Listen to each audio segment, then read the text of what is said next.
Kemudian terjadi, kalau misalnya Presiden Jokowi menaikkan BBM, apa yang kemudian harus dilakukan? Dan kalau misalnya memang juga tidak jadi menaikkan BBM, apa yang juga harus menjadi catatan oleh masyarakat Indonesia? Babe punya jawabannya sepertinya. Ya, kalau jadi tentu permasalahan yang berat yang akan dihadapi oleh pemerintah ini, ya kan? Karena pemerintah ini dukungannya makin menyempit, termasuk dari intern PDIP, walaupun Ibu Eva berusaha mengatakan bahwa partainya bersatu.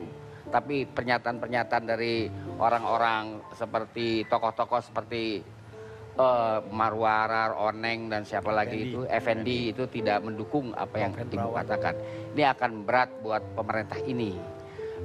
Lalu yang kalau dia tidak naik, ya kan, tidak naik ya nggak apa-apa, memang nggak harus dinaikin. Nah kan kita fokusnya kalau dia naik.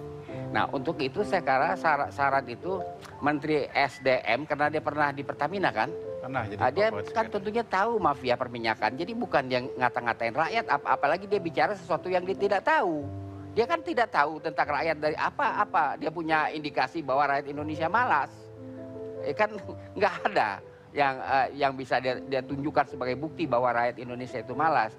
Lalu menteri-menteri yang lain supaya dijelaskan belusukan itu taruhlah merupakan satu dagangan yang paling hebat dari pemerintah ini. Tapi jangan masuk rumah orang nggak pakai izin dong tuh menteri. Menakar itu melompati pagar. Itu ada peraturannya, nggak boleh masuk rumah orang tanpa izin. Dan dia bukan hak dia untuk memeriksa-meriksa, itu adalah kepolisian. Ya kan? Jadi ini yang harus diajarin sopan santun dulu itu menteri-menteri. Bung Rizal ketinggian menuntut mereka cerdas. Enggak, saya cuma sekedar dia tahu sopan santun aja. Punya etika aja udah cukup deh, ya kan?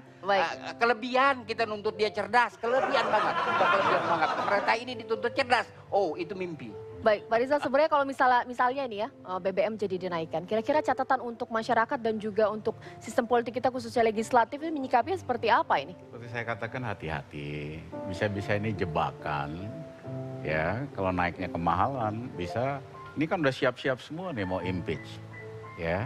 Jadi lebih bagus cari solusi yang cerdas, ya. Satu tadi, jangan selesaikan masalah itu di hilir, harga ini kan hilir, selesaikan di hulu.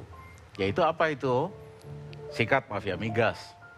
Cost savingnya bisa 30-40 triliun. Cost recovery dikendalikan, cost savingnya 60 triliun. Ya kan? Subsidi listrik itu bisa diperbaiki. Ya. Nah, kalau ini dilakukan, subsidi itu sebetulnya mengecil yang benar.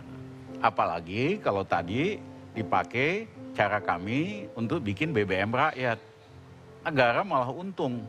Karena yang biasa beli premium, yang harusnya nggak boleh, mesin mereka akan rusak.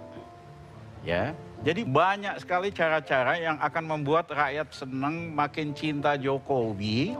Tapi dia dikelilingi oleh orang-orang neoliberal yang solusinya nggak beda dengan zaman SBY. Kalau begitu ngapain ada perubahan? Iya kan? Ini kan solusi modal SBY semua nih. Baik. Kok masih mau diteruskan? Katanya mau ada perubahan. Main bola ini divisi 2 nih. Bukan divisi utama. Padahal masalahnya makin kompleks gitu. Nah, tapi dari Bu Eva kira-kira untuk menepis atau menjawab semua tudingan-tudingan ini di masa baru 2 minggu Presiden Jokowi ini memerintah, kita masih tunggu 5 tahun ke depan seperti apa, kira-kira apa yang harus dilakukan? Masih mengenai BBM saja responnya sudah cukup keras ya Bu Eva? Ya kalau digoreng-goreng ya responnya kayak gini Mbak, TV One kan suka goreng-goreng gitu loh. Tapi begini loh, semua kan harusnya bersikap konstruktif, produktif gitu ya.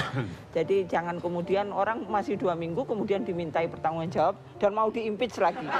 Sesuatu yang belum ada presiden apapun. Jadi ancaman-ancaman itu kan nggak impeach masih lebih baik daripada yingluk, nggak sempat masuk kantor. Baik. Jadi saya berharap kita semua produktif, konstruktif, juga berpikir positif ya. Karena ini kepentingan kan dampaknya kepada masyarakat luas. Jadi kita tunggu dulu dari vektor itu ya Mas ya. Vektor-vektor itu akumulasi dari vektor itu nanti adalah kebijakannya dulu.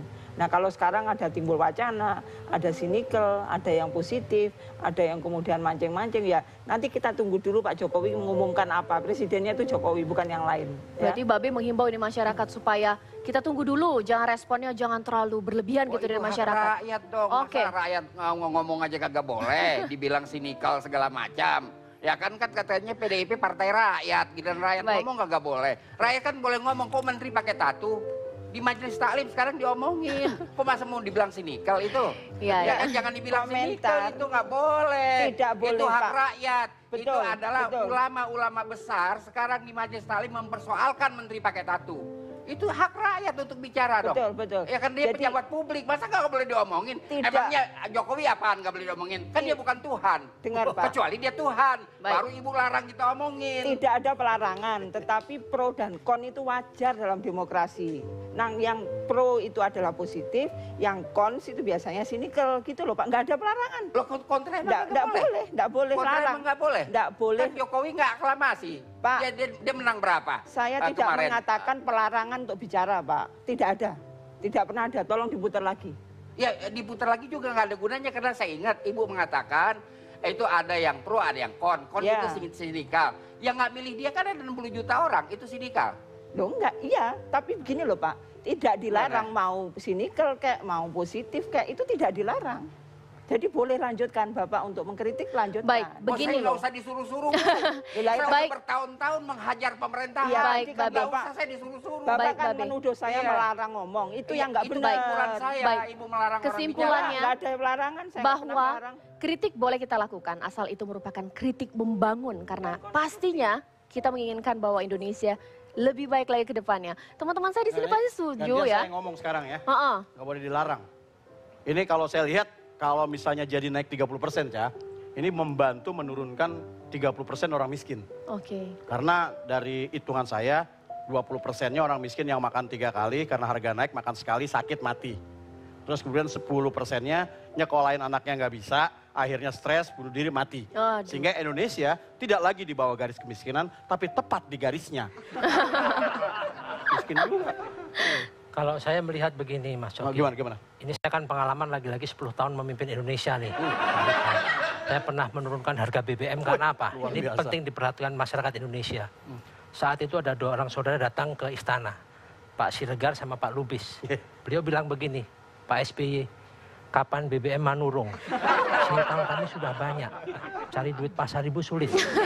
Saya bilang empatis, bapak-bapak jangan sampai putus harahap. Minta perlindungan pada yang di atas.